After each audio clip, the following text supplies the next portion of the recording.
नापाकी की हालत में मर्द और औरत कौन से काम कर सकते हैं और कौन से काम नहीं कर सकते, दोनों की तफसील सुनने पहले ये समझ लें कि कौन कौन से काम नापाकी की हालत में कर सकते हैं।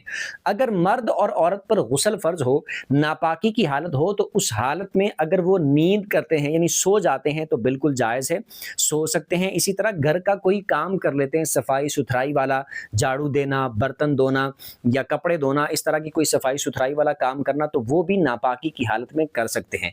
इसी तरह नापाकी की हालत में अगर खाना पकाते हैं, आटा गूंथते हैं, हांडी पकाते हैं, इस तरह कोई खाने वाली चीज़ पकाते हैं, तो वो भी बिल्कुल पका सकते हैं, जायज़ है। और इसी तरह नापाकी की हालत में अगर कुछ खा लेते हैं, खाना खाते हैं, तो खाना खाना भी बिल्कुल जायज़ है। कुछ पीते हैं, पानी वगैरह, तो वो पीना भी बिल्कुल जायज़ है। ये सारे काम नापाकी की हालत में कर सकते हैं। इसी तरह कोई तस्बीह पढ़ना चाहें, जैसे अस्तगफिरुल्लाह, अल्हम्दुलिल्लाह, सुबहान अल्लाह, अल्लाहु अकबर, इसी तरह कोई भी तस्बीह अगर पढ़ना चाहें तो वो तस्बीह भी पढ़ सकते हैं नापाकी की हालत में।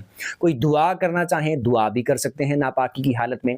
तो ये सारे काम नापाकी की हालत में किया जा सकते हैं। और जो काम नहीं कर सकते वो ये है कि नमाज नहीं पढ़ सकते, कुरान को टच नहीं कर सकते, ज़ुबानी भी कुरान की तिलावत नहीं कर सकते, मस्जिद में दाखिल नहीं हो सकते। बाकी इनके अलावा बाकी जैसे मैंने सारे काम बताए वो कर सकते हैं।